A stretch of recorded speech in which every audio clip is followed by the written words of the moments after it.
ఇప్పుడు మనం మాట్లాడుతున్న గురించి ఈమె టీడీపీలో ఈమె ఎమ్మెల్యేను కాదు, కనీసం సర్పంచ్ కాదు, వార్డు మెంబర్ కాదు, జడ్పీటీసీ కాదు, ఎంపీటీసీ కాదు.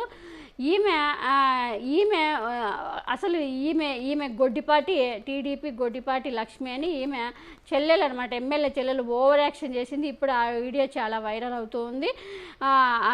అంటే ఆమె ముందు ఎంత పెద్ద అధికారైనా చేతులు కట్టుకొని నిలబడాల్సిందే. ఇంకా చెప్పాలంటే ఏ అధికారైనా తన కుర్జీ ఆమెకి ఇచ్చేసి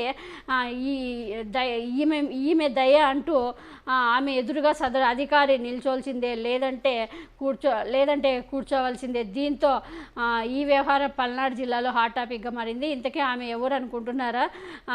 ఇక్కడ కుర్చీలో ఒక వీడియో కూడా లాస్ట్లో పెడతాను చూడండి. లాస్ట్లో మనకి అది ఆ కుర్చీలో కూర్చొని దర్జాగా ఆదేశాలు జారీ చేస్తున్న ఈమె గొడ్డిపాటి లక్ష్మి. అంటే ఇటీవల జరిగిన ఎన్నికల్లో దర్శి టీడీపీ అభ్యర్థిగా పోటీ చేసి లక్ష్మి ఓడిపోయారు.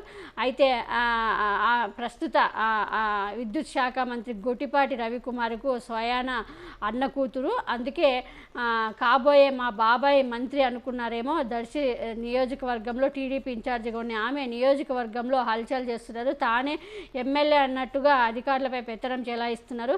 దర్శి ప్రభుత్వ ఆసుపత్రిలో ఏకంగా ప్రభుత్వ సూపరింటెండెంట్ చైర్లోనే ఆమె కూర్చుంటే ఆయన మాత్రం పాపం వినయంగా గొట్టిపాటి లక్ష్మి ఎదురుగా ప్లాస్టిక్ చైర్లో కూర్చొని వినయం ప్రదర్శించాడు. ఎమ్మెల్యే లెవెల్లో అధికారులపై పెత్తనం చేశారు. ప్రజలు బాగు కోసం ఆసుపత్రిని సందర్శిస్తే తప్పులేదు, కానీ ఏకంగా సూపరింటెండెంట్ కుర్చీలో కూర్చొని ఆయన అవమానించడంపై సర్వత్ర విమర్శలు వస్తున్నాయి. నెటిజన్లు ఆమె పైన ఫైర్ అవుతున్నారు. ఆమె ప్రవర్తన తీరును చూసి ఆసుపత్రి సిబ్బంది కూడా విస్తుపోయారు. మరోవైపు కూటమి సర్కారు ఏర్పడిన నాటి నుంచి దర్శిలో గొట్టిపాటి లక్ష్మి ఆమె బంధువుల వర్గం చేస్తున్న ఓవర్ యాక్షన్ నియోజకవర్గంలో ప్రజలు మండిపడుతున్నారు. ఆమె అసలు ఎంత దర్జా అంటే అది ఆ వీడియో ఇప్పుడు చూడండి తెలుస్తుంది. ఎంత దర్జాగా కూర్చొని కనీసము అంటే అధికారం ఉంది కదా అని ఇంత పొగురు అహంకారం పనికిరాదు.